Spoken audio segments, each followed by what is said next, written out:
Hello and welcome to another Brawl video. Today we're checking out this mono-white flying deck built around Momo Friendly Flier, which I promised to cast on turn 1 in every single game throughout this video. This 1 mana 1/1 unsurprisingly has flying and says the first non-lemur creature spell with flying you cast during each of your turns costs 1 generic mana less to cast, and whenever another creature we control with flying enters, Momo also gets +1/+1 until end of turn.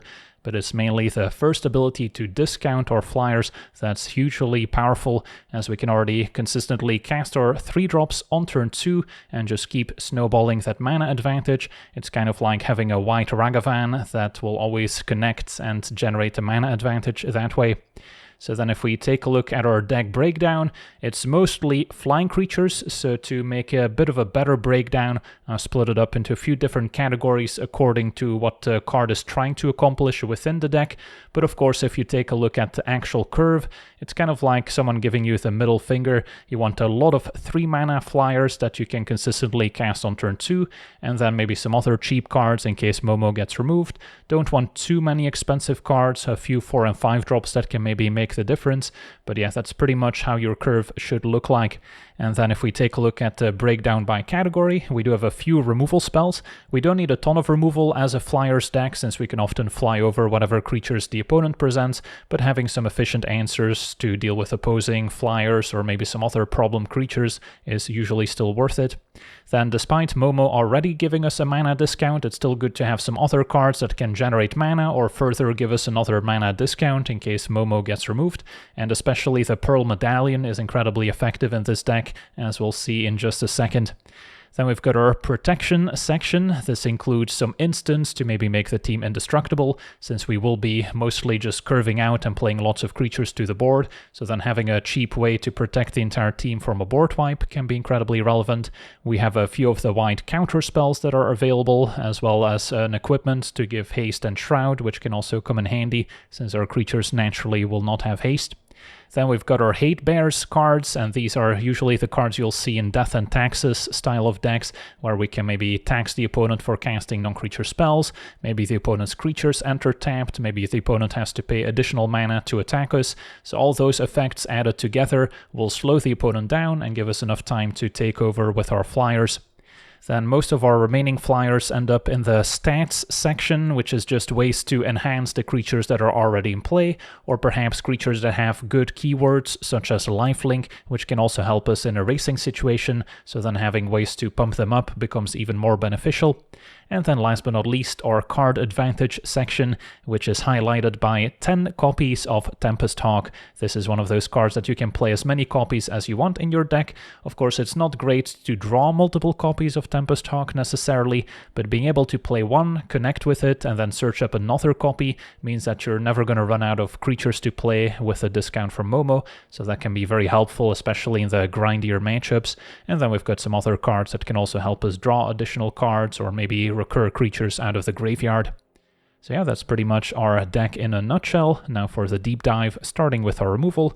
Can go wrong with Swords to Plowshares. Get Lost is another versatile answer that can also hit enchantments and planeswalkers. Then Flicker Wisp is not really a removal spell, but it can be used to get rid of an opposing creature token perhaps, or temporarily get rid of an opposing blocker while we keep attacking in the air. Then we've got Angel of Sanctions, which can come down and exile an opposing non-land permanent, even has Embalm, so we can get it back out of the graveyard. And then Solitude can often be cast with Evoke by exiling a white card from our hand, especially an extra Tempest Hawk we usually don't mind pitching, and can also act as an extra Swords to Plowshares. Then our mana section has Mox Amber, which is amazing in a deck with a 1 mana commander. Could even play Momo, play Mox Amber, and then still play a 2 mana flyer for just 1 mana, so that can be awesome. One of those is Jada, which can also potentially make mana to cast our angel spells. I have a few angels throughout. Arcane Signet is always worth it, as we can immediately tap it for a white mana. And then Ornithopter of Paradise we can also cast with a discount. There's a Pearl Medallion, which is awesome, especially alongside Tempest Hawk, because with both Momo and Medallion we can now cast our first Tempest Hawk each turn for just a single white mana. And Heraldic Banner can also pump up our team, giving our white creatures 1 additional power. Then we move on to our protection section with Brave the Elements, another payoff for having lots of white creatures in play. Then we've got our white quote-unquote counter spells with Mana Tithe and Reprieve. There's also the Aven Interrupter in the Hei Bai's section that can temporarily exile an opposing spell and make it cost 2 mana. Then there's the Hope of Girapur, which we can play for free on turn 1 after playing Momo, and this can also be sacrificed to prevent the opponent from casting a non-creature spell, so maybe buys us that 1 extra turn we need to attack for lethal and prevent the opponent from casting a sorcery speed sweeper in the meantime. We've got a few ways to make our team indestructible. There's Dawn's Truce, a 2 mana instant, Selfless Spirit, which we can sacrifice as a 2 mana flying creature, and there's also the Flare of Fortitude, which can also make our team indestructible, can cast it for free by sacking a non-token white creature, which we can set up pretty easily. And then Sephara can also give our other flying creatures indestructible, can even cast it for just a single white mana by tapping 4 untapped creatures we control with flying rather than pay its mana cost, so that can also come up. And then we've got a few more ways to protect our creatures from removal with a Lightning Greaves, so we can give our creatures Shroud and Haste 1 at a time. There's Restoration Angel to flicker one of our creatures at instant speed as long as not an angel. Can also maybe re-enable an Enter the Battlefield ability that way. And Appa can also maybe airbend our entire team in response to a sweeper, and then we get to replay them for 2 mana each. Then our Hei Bai's include Winter Moon as just a generally powerful card against any multicolor decks with lots of non-basic lands. Our mana base is pretty streamlined, so it doesn't punish us nearly as much. Archon of Emiria, another way to punish opposing non-basic lands as they now enter tapped, also prevents players from double spelling each turn, can sometimes hurt us as well, but will usually slow the opponent down a bit more. Then there's the Aven Mind Sensor, another very effective tool against opposing fetch lands, as now the opponent only gets to search the top 4 cards of their library, so there's a chance they'll miss. We also have the Clarion Conqueror, which can shut down all abilities of artifacts, creatures, and planeswalkers, so mana creatures are also shut down. There's a few cards in our own deck it will also shut down, but it's mostly going to punish the opponent. Then the Elite Spellbinder can exile a card in the opponent's hand and make it cost 2 more. Ghostly Prison will force the opponent to pay 2 mana to attack us back while we hopefully attack them in the air. The Sunwing makes the opponent's creatures enter tapped, very effective against any haste creatures. There's Raidan, taxing expensive non-creature spells by 2, as well as making snow lands enter tapped, so that's the reason why you don't want to just free roll snow lands if you don't have a reason to. There's the Wingmare, taxing non-creature spells by 1. Aven Interrupter we already mentioned. There's Linvala, also shuts down activated abilities of creatures your opponents control, so very effective against any mana elves. And Archangel of Tides can also tax the opponent for trying to block or attack into it. Then moving on to our stats section, there's the Rally of Wings to give all our flyers +2/+2 until end of turn, as well as getting to untap them. Can be a very nice finisher. Flowering will give our legends +2/+1 and ward 1, and non-legends still get +1/+1, so a very nice anthem effect. We've got Sage of the Skies, which we can pretty easily enable with Momo, and then we get a pair of 2/3 flying lifelinkers. And then we've got some Vigilance effects as well. Aerial Responder, just a 2/3 flying Vigilance and lifelink. Always Watching will pump up our team and give them Vigilance. And then there's the Thraben Watcher, which has that same effect stapled onto a 2/2 flying Vigilance that we get to cast for the same price if we control Momo. Angel of Invention gives our team +1/+1 and can choose between servo tokens or +1 counters. The Boonbringer Valkyrie with backup can temporarily give flying First Strike and lifelink to one of our creatures, and still a 4/4 with those same abilities. Lyra Dawnbringer especially powerful alongside our other angels, giving them +1/+1 and a lifelink, and then a Flier with First Strike and lifelink herself, so not too shabby. There's the Steel Plume Marshal, which is kind of like a Flyer with a built-in rally of wings if it gets to attack. And then Steel Seraph can also choose between various keywords, usually going for Vigilance or Lifelink in this deck. And then last but not least, our card advantage includes Inspiring Overseer, gets to gain a life and draw a card when it enters. Tempest Hawk is of course the star of the show here, getting to find additional copies whenever it connects. Tokasia's Welcome, whenever a creature with mana value 3 or less enters, we get to draw. Welcoming Vampire, whenever a creature with power 2 or less enters, so these are both also very good alongside Tempest Hawk. Sarah Paragon lets us cast a permanent spell with mana value 3 or less from our graveyard once each turn. Now the Sarah Paragon could be a reason to run a few fetch lands just to have lands to get back out of the graveyard, but overall I don't think it's really worth the hassle. And Smile at Death can get back 2 creatures with power 2 or less from our graveyard to the battlefield each turn with an additional +1 counter as well. So this one's especially powerful alongside some of our creatures like Selfless Spirit, which can then keep protecting the rest of our team as well. And then the mana base has a few nice utility lands. The Abandoned Air Temple, of course, on theme, and also a very nice mana sink to put additional +1 counters on the entire team. Iganjo can be channeled for additional interaction, and then Nykthos can also potentially give us a nice mana boost if we have a few of our creatures on the battlefield already. And then plenty of planes. There's a bunch more utility lands we could be playing, but we want as many white sources as possible since we do have some white intensive cards, especially once we get the cost reduction from Momo. So yeah, that's our deck. Now let's jump into some games and see how the deck does. Okay, we're on the play, facing the Go-Shintai of Life's Origin, so the Shrine deck. Yeah, could be tough, although we've got a pretty nice opener here with the Mox and the Mana Tithe. So sign me up. Can go turn 1 Momo, into Mox, into 1 mana Ornithopter. Can I cast a turn 2 Lyra? Yeah, I think I can. That's pretty silly. Gotta go for it. Now, of course, a 5-color deck could have some cheap answers to our 5-drop. But next turn we can keep up Mana Tithe, perhaps.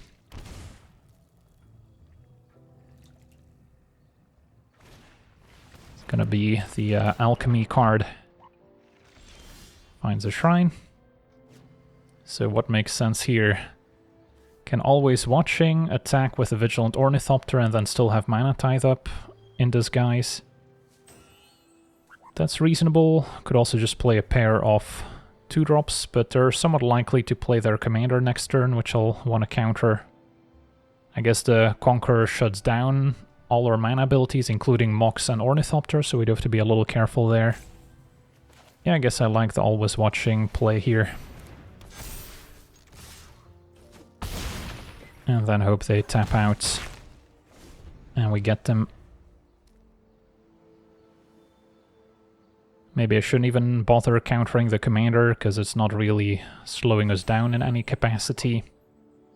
This is mostly a sweeper we're worried about.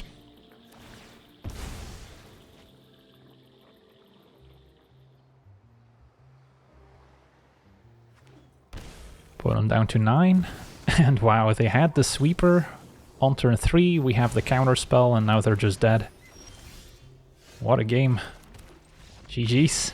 On to the next one.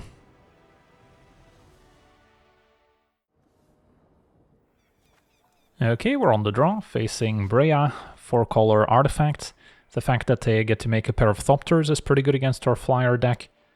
That being said, Archon of Emeria could be quite punishing, letting their non-basic center tapped, so I'll give it a try. Although it is also tempting to get the Tempest Hawk going as soon as possible. Either way, turn 1 Momo. And if they have an answer, we're gonna be pretty sad. But yeah, they knew it was incoming, so it's not a surprise. 2 mana, and our opponent's gonna ramp. And play Terrarion. Okay. So, interesting spot already. I think I go for Archon. Could also bite me if I'm unable to double spell myself. But I think slowing the opponent down is still worth it. And at least we do have some more expensive plays like Angel of Sanctions. That will take up my entire turn. Synthesizer, that's a scary one. And they can trigger it with their commander.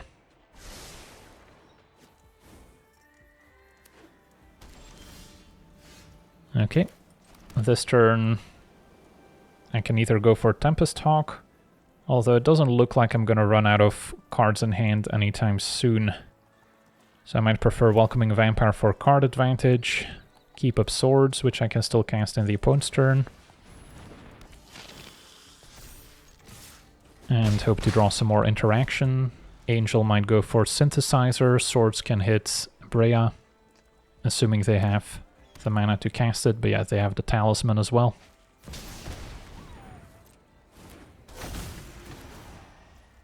I think I still go for Breya over the construct token here, although that's actually a close call, because the construct is pretty large.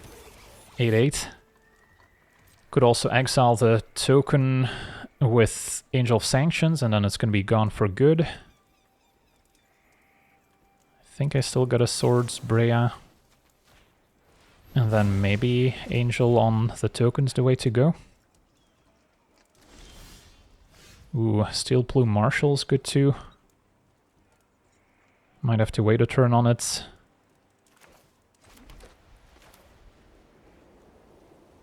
Yeah, I guess neither will trigger Welcoming Vampire here. Let's deal with the token. These two can attack. I don't think I trade Momo, since I don't have a land to necessarily guarantee Marshal next turn. If they have an untapped basic land here, they could just replay Breya, and then we're facing 4 Thopters and a huge construct, so some tough decisions. Solitude helps. So this turn, play Marshal, and then I don't mind trading Momo as much if this resolves. Opponent had a counterspell, so yeah. Playing around the Archon nicely by casting a spell in their turn and one in my turn. I guess I'll trade Momo, although now it would be for a single Thopter, which doesn't seem good enough.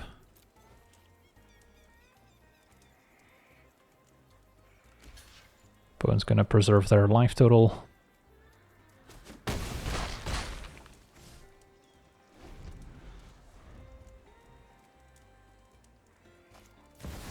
There's Breya. That's gonna resolve. And I think we're just using Solitude on her once again, otherwise she can start mowing down our team next turn as well. Pitching Aerial Responder, still a chance I can use Tempest Hawk. And then we just gotta outrace the Construct token. Although it is quite large. Draw another Tempest Hawk, as you do. Could still draw off Welcoming Vampire into something useful. A land is useful.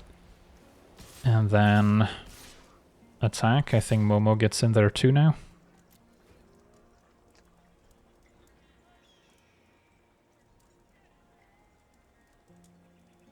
They could set up a double or triple block. Just want to whittle away at their flyers. And then we can maybe use Tempest Hawk to stall and chump the construct tokens, we'll see. Actually glad that Archon's gone, because now I can still play another Tempest Hawk. Although I'm sure it also unlocks some plays on the opponent's side of the table.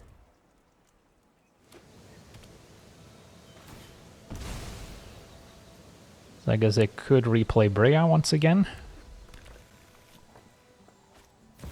With a land entering untapped now. Make another construct. I think I gotta take this hit and maybe chump the next one. Ooh, Angel of Invention, that's a huge draw. Can play it, make Servos on the ground, which can block the constructs while pumping the team up.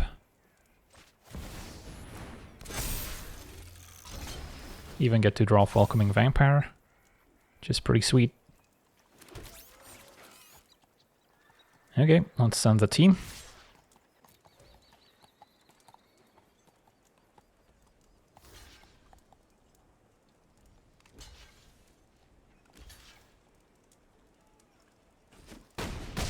Alright, if our opponent's got some sort of board wipe that deals 3 or 4 damage, I'm probably dead. If not, I like my chances. A River's Rebuke would be game over. So we'll see. A Relic is fine. Also can't forget about Breya's abilities here. Can also gain them life. Can they sack enough things to just clear all 3 blockers? I guess that's also a consideration here. They have to sack 2 artifacts each time. They have 1 artifact land. So yeah, they could actually go for it. We'll see. They just sacked Terrarion to make 2 mana. Because of course if they sack all their artifacts, these also shrink down. Ooh, Cranial Ram. That is a scary one. Equip Breya.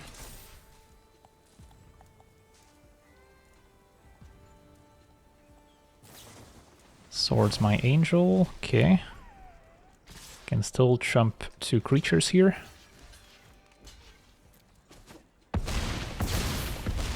Yeah, that Angel of Invention's top deck was about as good as it gets, so got pretty lucky to stay alive here. Sweet, on to the next one. Okay, we're on the draw, facing Terra, Herald of Hope, so Mardu Graveyard. Yeah, this seems fine. Our hand's got Tempest Hawk plus Welcoming Vampire, which is a pretty nice engine if we can get it going to draw more cards. Medallion to further discount our spells, and the Flier could actually be pretty useful. We know what our turn 1 is going to be. And with a turn 2 Medallion, it's not a disaster if Momo gets removed, but of course we would prefer to keep it in play. 3-color decks will have to deal themselves a bit of damage if they want a smooth mana base. They do get to Surveil. So expect some self-mill effects, and then some high-impact, low-powered creatures. Could even get back the Knights of Rounds with Terra's ability.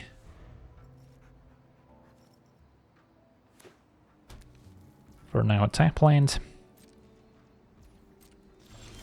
Alright, I guess I'll give Welcoming Vampire a shot, and then next turn I can more efficiently go Medallion into another 3-drop. And draw a card.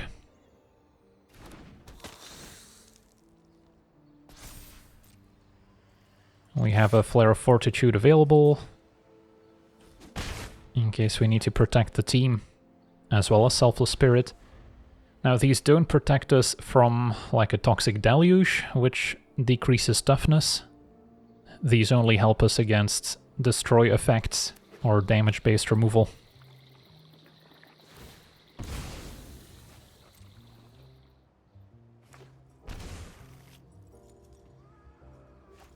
Alright, there's Terra, only flies in the opponent's turn at least. So it does not get in the way. Mills Butler. Okay. So I think I still go Medallion plus Hawk and wait on Selfless Spirit. So we can maybe get the Hawk going to draw more cards. Ooh, wow. Opponent had a Fury left. So that throws off my plan. Yeah, I'm gonna have to Flare of Fortitude to save at least one of my creatures. So I need to sacrifice a non-token white creature. Is it Welcoming Vampire? Is it Momo? I imagine we keep the Welcoming Vampire. But yeah, that's too bad. So now I guess I go Medallion into Selfless Spirits. And then turn after I can maybe Momo plus Hawk. Wait, does our opponent have another free spell here? That would be crazy. Solitude in response. This is Magic in 2025. Casting 3 spells for free in quick succession. Well, at least they're down to 2 cards in hand, but yeah, the problem now, when Terra deals combat damage, they can pay 2 and return Fury or Solitude. And that's pretty much game over. I don't think I can keep up with that. Well, that's rough. So is there anything I can do whatsoever? Just cry in a corner, I guess. Can play Medallion. I don't even know if I bother playing the Selfless Spirits. I'm just gotta weather the storm somehow. Yeah, not having removal for Terra means they have just a bunch of removal that they can recur. Now Recruiter could also find more stuff, but Recruiter's usually going for these elementals anyway.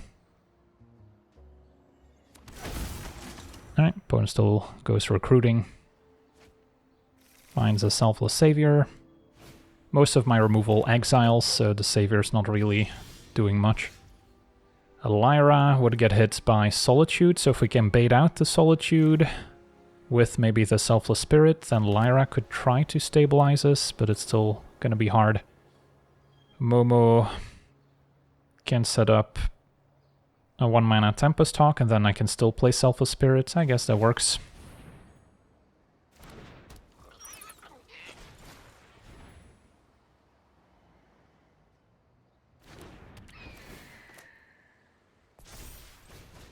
Although they're more incentivized to maybe go for Fury here.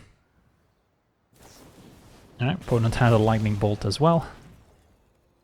Back to the command zone. Yeah, I guess it didn't matter when they bolted, since Spirit costs 1 mana regardless. Alright, we'll see what happens.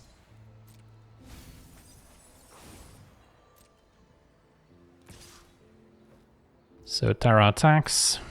Don't really want to double block because of Selfless Savior, so we'll see what they get back.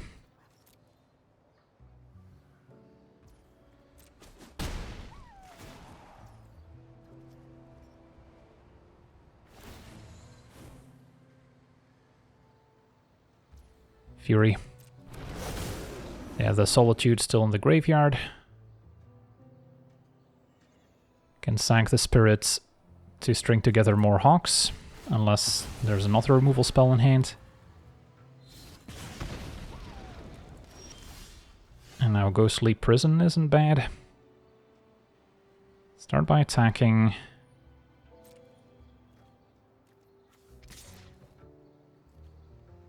Okay, we get another Hawk.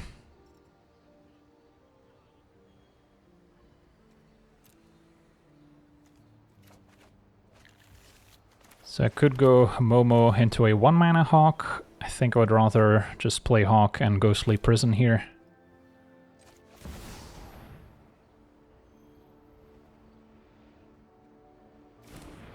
So now at least it's going to be a little harder for them to keep attacking and paying Terra's ability.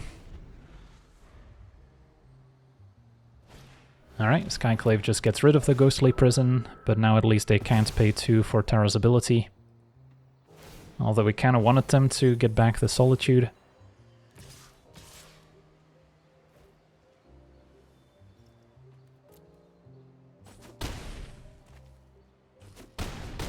So yeah, I'm not gonna get to keep a Lyra in play probably. Although I guess we can just try and block Terra, and then we might be okay if there's no removal left. Tempest Hawk both could attack, get a pair of additional Tempest Hawks, which I could also play for 2 mana each. So we do have some options here.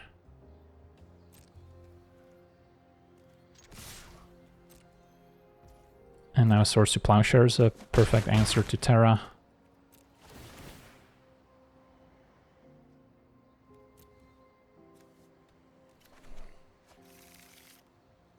Yeah, you know what, let's go for Lyra.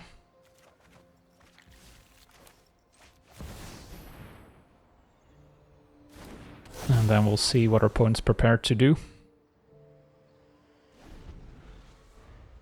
Because Lyra does stabilize me the best. Ranger Captain, sure.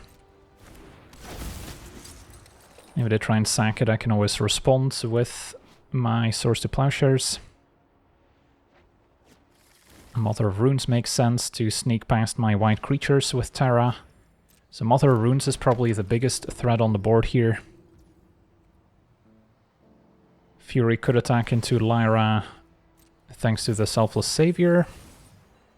Ooh, and now Priest of Fell Rites. What can that get back? I guess Solitude at the very least. So we still have our work cut out for us. Yeah, pretty much have to Swords the Mother of Runes, because once they untap with it, it's going to be an issue.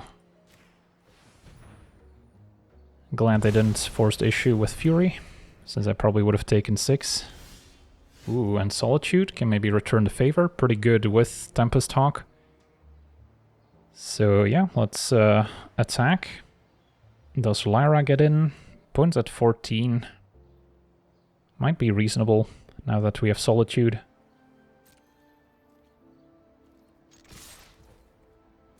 Can also cast Solitude for 4 mana.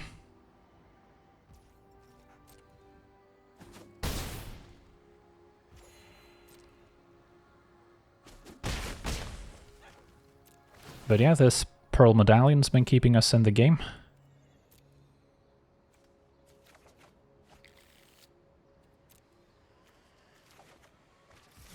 Play 2 of those.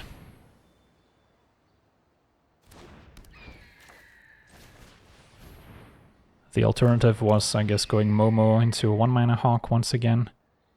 Pass a turn. Terra only triggers if they deal damage to me. So did we somehow steal it here? Definitely had some nice top decks near the end with Solitude, Swords. Opponent's gonna unearth the Priest. Yeah. Can't respond to that. So they'll have to pay some life to get back Solitude, which most likely goes for Lyra. But they're still dead in the air here. And our opponent explodes. Wow, what a game. On to the next one. Okay, we're on the play, facing Hei Bai, the Shrine deck. What do we think of our hands? Ghostly Prison, not particularly effective. Archangel, only useful later, so yeah, some pretty redundant effects that aren't super useful in the matchup. This hand I don't mind. Redan is actually quite good, since our opponent's going to have a lot of expensive non-creature spells. So we could get that in play on turn 2, or maybe wait and get a Tempest Hawk in play first. Hope Momo survives. Untapped Temple Garden. Is this Swords? Looks like it. No, just the Birds of Paradise. That I can live with. So I can still afford to play Tempest Hawk, because they can't cast a 4-mana non-creature spell yet. But next turn I probably have to play Redan. And then we're not too far from getting Sephara in play with 4 untapped flyers. We can just pay a single white. Now Sithis is a problem. That's going to draw them a lot of cards. But yeah, still going to go for Redan here.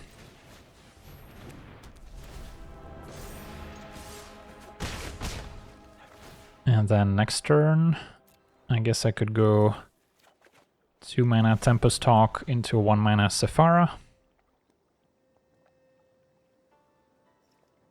Redan can still attack with Vigilance.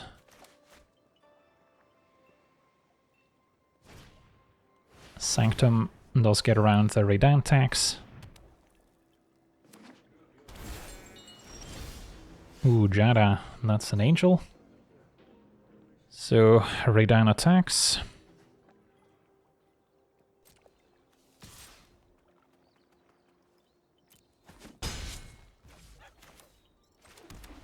I guess Jada into Sephara has more upside.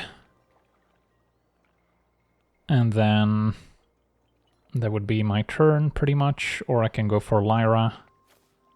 Lyra's going to be pretty good next turn.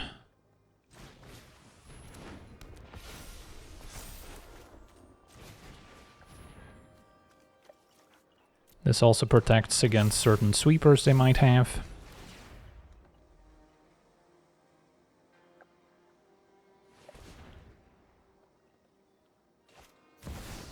Time for Hei Bai. That does get around the Redan tax, since it can just put the shrine into play, even if it's an expensive one. So yeah, we'll have to see if they have some cheap interaction. They can still catch up. Still a mana from Birds available. They haven't played land yet.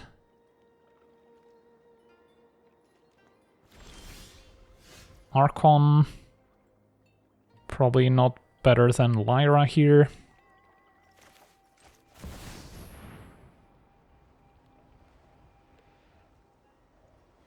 Want to play it before attacking to pump Jada and Momo. Get 2 counters, attack. Our opponent did have a path to exile after all. So we did get an extra counter on Lyra thanks to Jada's ability. So they maybe should have cast it in response, but don't know if it's gonna matter. Got more Tempest Hawks in hand. But yeah, this is the big turning point. Can our opponent maybe wipe the board? Or remove multiple creatures?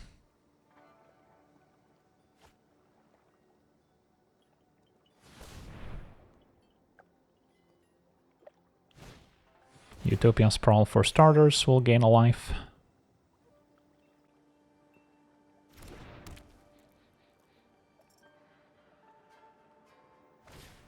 And Splash Portal to get another Sanctum. They got one that triggers upon entering, but don't really care about 1/1 tokens on the ground.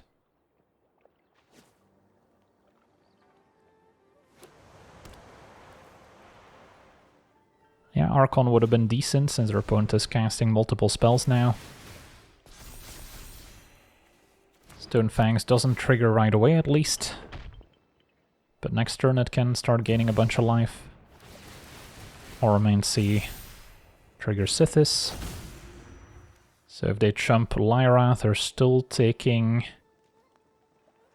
7, 8, can make it 9 with another Flier, pumping Momo. So I can go Tempest Hawk into Archon.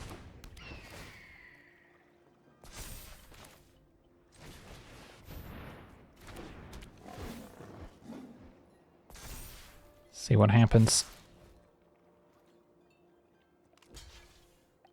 And that should do it. Alright, close one here against Hei Bai. On to the next one.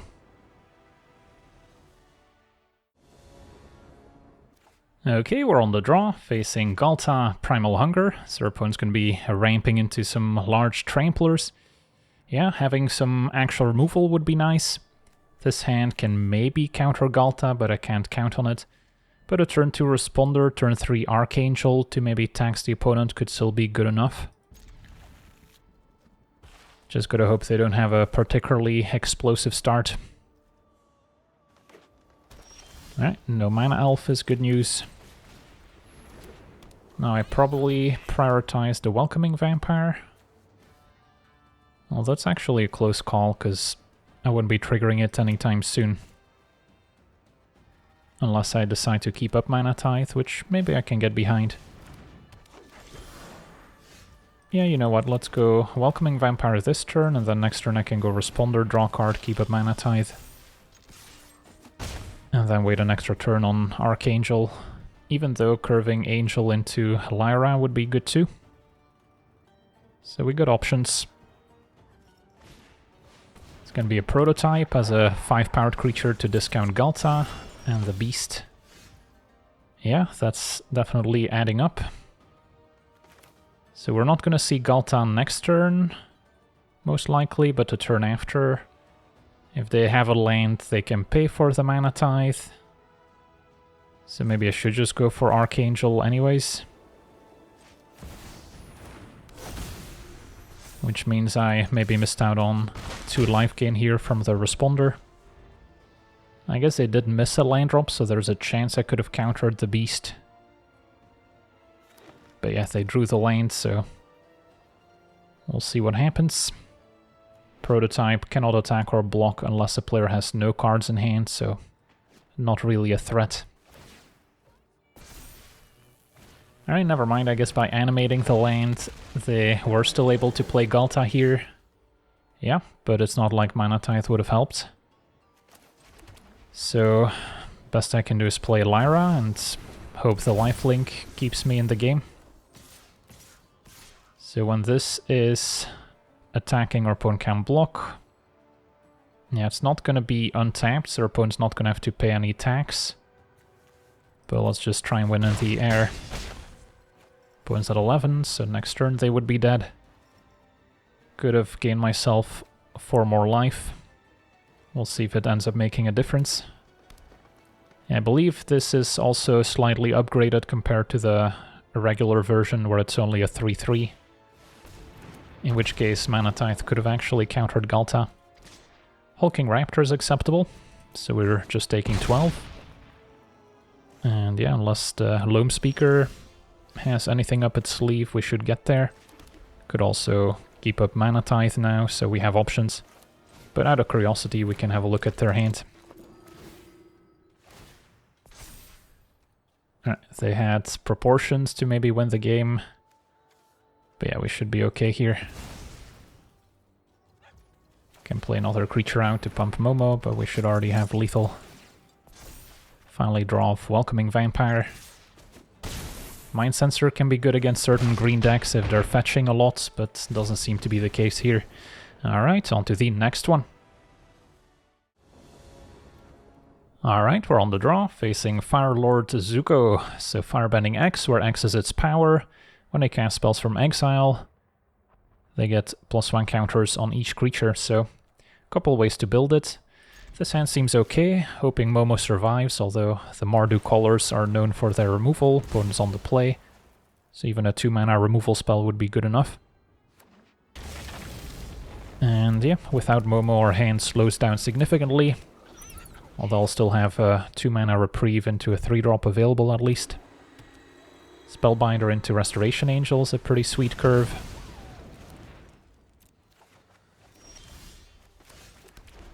So we can reprieve Zuko. Oof, wow. Cavern of Souls. This luckily doesn't actually counter, it just says return target spell. But yeah, if this was a Mana Tithe, that would have saved them. Alright, time to play Spellbinder, and now Zuko is actually in their hand, so I can exile it. Position Agent is actually pretty funny against Tempest Hawk. Although I can maybe Restoration Angel it later. Yeah, I guess we take Zuko. That's kind of their engine card. Now interestingly, by exiling their spells, we're also enabling Zuko's ability. So we do have to be a little careful there. I'm hoping our opponent does not main phase their removal, so we get to punish them with Restoration Angel. Alright, they got a tap land, so they're going for a 3-mana option. Okay, Restoration Angel's up.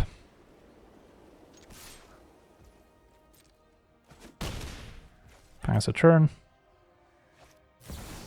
Would not have been able to really stop this at any point. So Opposition Agent does shut down my Tempest Hawk.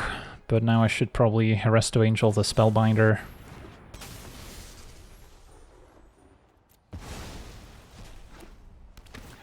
And have another look.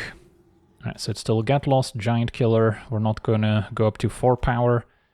So I guess it's the Get Lost here. Yeah, it's gonna be tough. Because they could replay Zuko now with an untapped land. Vantage is still tapped. Gonna be a Party Thrasher. Maybe they're just playing Giant Killer for 1 mana. They did actually have the line for Zuko, but decided against it.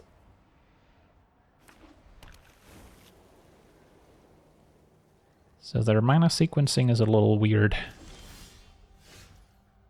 Okay, Aven Interrupter could be useful. So this turn we're looking at Momo into Tempest Hawk versus Aven Interrupter is actually pretty awesome with the Spellbinder, since we would make Zuko cost even more. So maybe I should just keep that available. Can attack.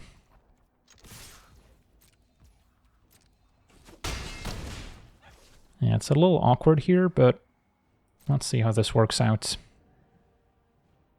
Because just having this in play also makes their Party Thrasher a lot worse.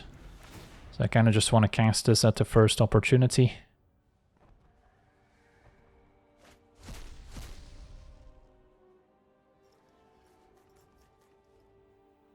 Alright, they hit a land. And Aven Interrupter doesn't counter, it just exiles. So we somehow found 2 ways to quote-unquote counter Zuko without actually countering it through Cavern of Souls. And now Get Lost costs 6 mana to cast. But yeah, the fun's gonna end next turn once they play Zuko for 2. But yeah, opponent's pretty low here from all the fetch lanes and the damage from Spellbinder. So we'll see what happens. Agent attacks. I could trade with Interrupter just to kind of free up the Tempest Hawk. They still wouldn't be able to play Zuko this turn, but next turn they would be able to cast it for free and play 4 mana Get Lost, so I'll still take it. I don't think we'll need more Tempest Hawks this game to win.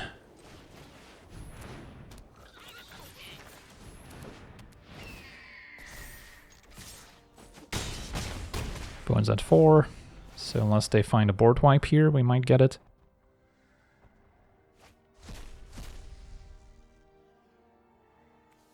They found a Shepherd, can give my team -1/-1. Not bad. Deals with Spellbinder and Momo.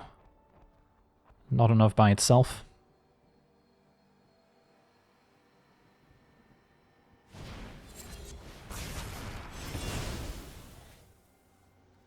Back to the command zone.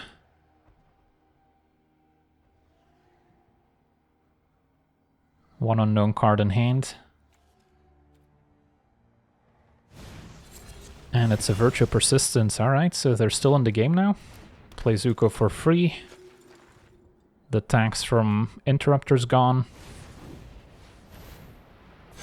Get +1 counters on the team. So that was a huge turn, that Virtue making the difference, but opponent still scooped it up. They weren't dead, but they would have fallen to 1, and then now with a Dawn's Truce I would have been able to protect the rest of my team. Sweet, on to the next one. Okay, we're on the play, facing the nerfed version of Vivi, so now has to tap to activate, so it's a little bit more reasonable. This hand's decent. Can go Momo into Jada on turn 1. No additional angels in hand, but Jada's still pretty good by herself. And then we're looking at a turn 3 Marshall, a backup Tempest Hawk in case this one gets removed.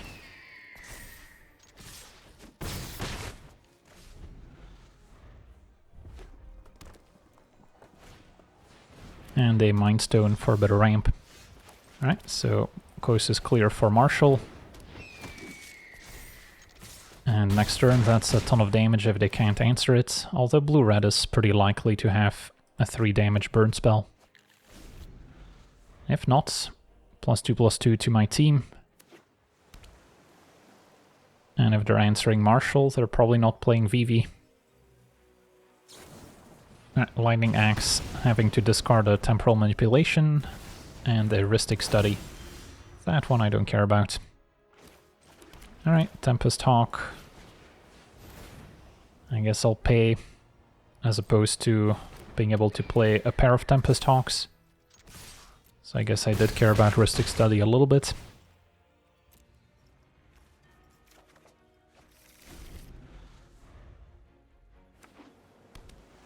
So next turn I could attack for lethal in the air if I do play Double Hawk. So we'll have to see what Vivi has to go with it. Double blue, maybe a counter spell. Selfless Spirit seems like a good one to resolve. So maybe start with a Tempest Hawk, which they know about. Can pay the 1, and then still play Selfless Spirits. So the Hawk resolves. So if they do have a counter spell left for Spirit and have a board wipe next turn, I'll be pretty sad. If I were to attack, I only put them to 1. So yeah, it's kind of a close call here. Maybe I should just attack first, but if they have nothing, we just win, so that's maybe still worth it.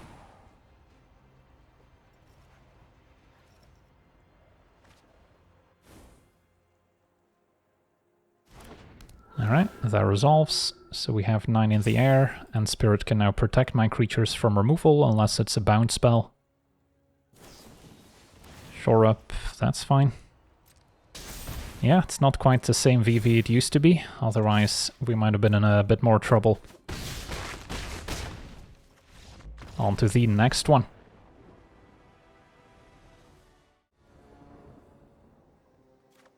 Okay, we're on the draw, facing Wan Shi Tong, mono blue. And yeah, we will be searching our library if we try and use Tempest Hawk, so we have to be careful here. This could also just be a large flyer that gets in the way. So despite liking Medallion a lot, this hand doesn't seem particularly effective. Not many abilities I'm planning to shut down. So let's see if we can find something better. Alright, this could be great if Tukesha's Welcome resolves.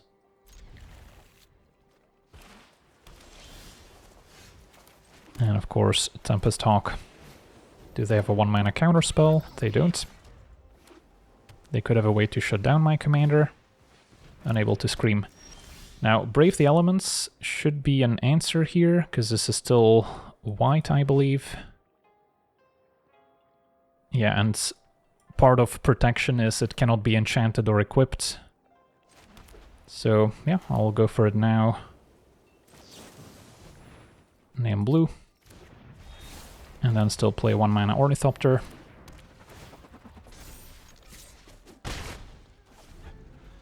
And hopefully next turn get our Tukesha's Welcome down. Opponent's gonna keep up their tricks. They could of course also play Wan Shi Tong for x=1. So it's a tough spot. Could just test out the waters with a Tempest Hawk, which would be good with Tukesha's Welcome, but also gets us in trouble with their commander. Although I do have a Swords to Plowshares, so I'll start here and see where we end up. Opponent is going to counter. That's too bad.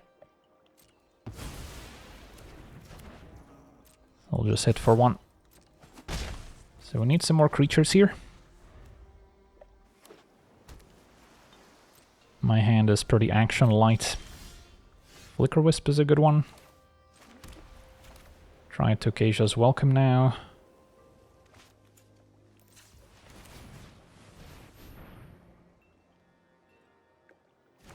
That resolves. So, do I try Flicker Wisp? I think I just pass. If they tap out for their commander, I get 2 swords, so I could also attack. Might get me in trouble if they can play it for x=1 and have a 1-mana protection spell up. And it makes it a little too obvious that I have removal. Alright, so can swords that one. Not that I have to absolutely remove it here, but it could be a large flyer, so 3/3 does potentially get in the way.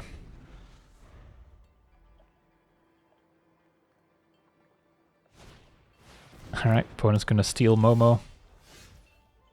Well, Flicker Wisp is a pretty clean answer here to this whole situation. So we found 2 creative solutions to the opponent's enchantments.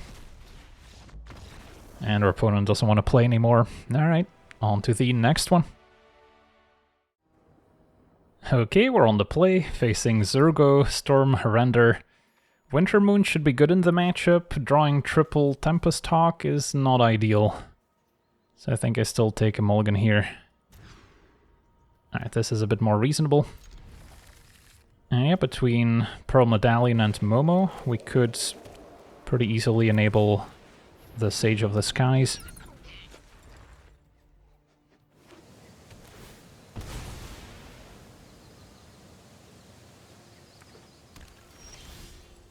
This turn might still go for Tempest Hawk to try and get that going. And then next turn I can go Medallion into Sage, perhaps.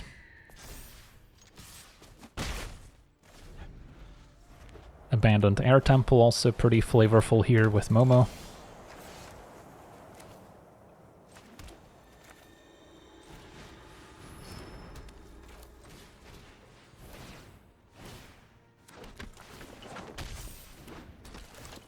Attack, get another Tempest Hawk, so we're not going to run out of threats.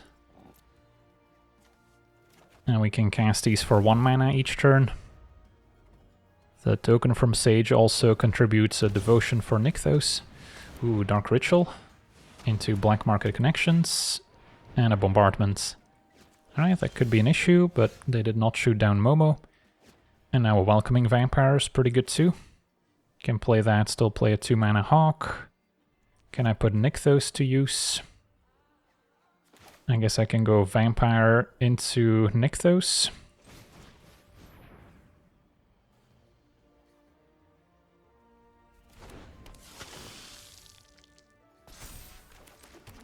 Activates. And then still go Signet into Hawk. And next turn probably activate the Air Temple. Hope they don't have a board wipe. I guess I'll still have a Tempest Hawk left, and now Dawn's Truce available too, with a discount from Medallion. So that should cover most board wipes, not all of them. There's some like Toxic Deluge that could get around the Indestructible, but yeah, opponent has seen enough already. On to the next one. Okay, we're on the draw, facing Tezzeret the Schemer. So Radan should be effective, slows down their commander, Flier to protect it. Sign me up.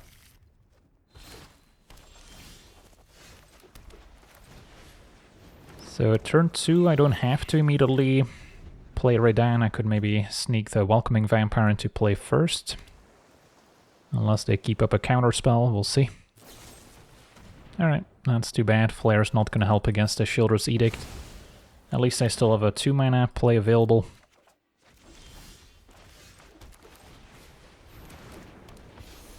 And then next turn we can go for Radan before they get a chance to play Tezzeret.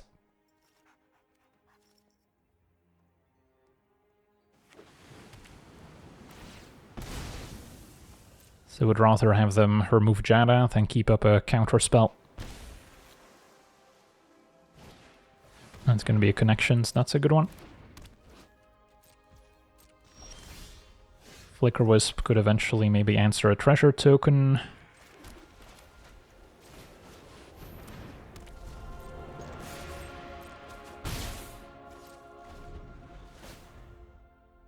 And I'm willing to protect Radan with a Flare by sacking Jada.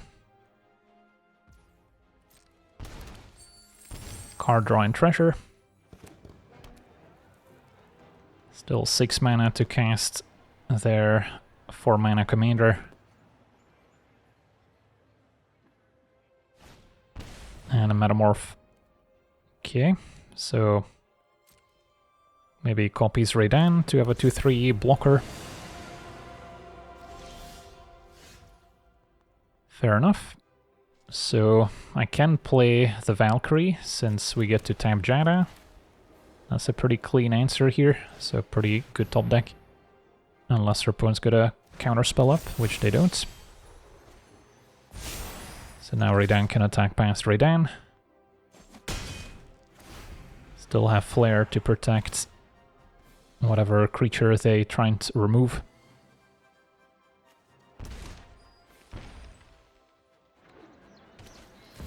Mox Opal, yeah, that's a powerful one in these artifact decks. And a Noxious Gearhulk. Tries to target the Valkyrie, and I guess Flare also gets taxed by Radan. What happened here? Oh yeah, I guess my opponent has a Radan, of course. So I wasn't able to Flare. Makes sense. So our opponent's at 15. I can potentially replay Momo and then play a 3-drop for 2 mana. I'm only really attacking with Radan at the moment. Could Flicker the Treasure. That's another option, and then Flicker Wisp at least attacks into the opponent's Radan. Sure. And Flicker Wisp would not trigger Welcoming Vampire anyways. Do they have a Wash Away in hand? Kinda looks like it. Or maybe a Strict Serenade, yeah. Counters. At least I get a Flyer. And I hit for 3. But yeah. We'll see. The Inventor's Fair kind of offsetting the connections a little bit. Opponent's ahead on cards. And I'm struggling to attack past my own Redan.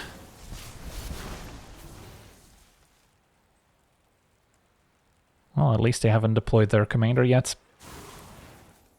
But yeah, the Flier being taxed by Redan is making things awkward.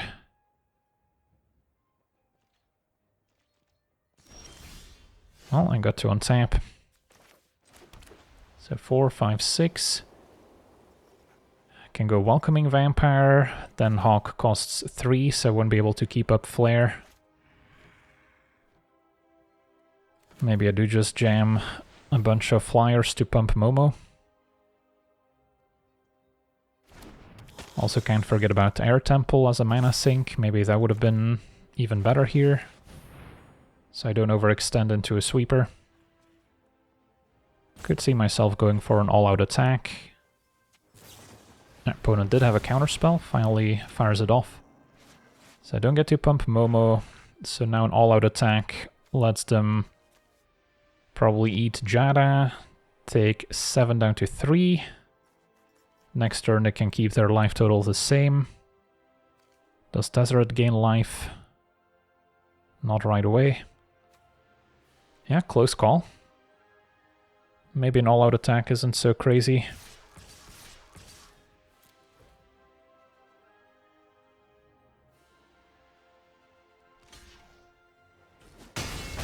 That kind of feels like a sweeper's incoming. But now, without Redan in play, I can still cast a Flare. So we'll see. Some interesting twists and turns.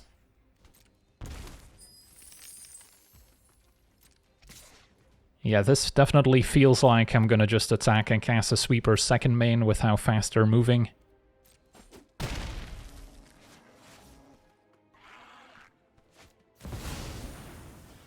And yeah, I've got bad news for them. Sack Momo has served us well.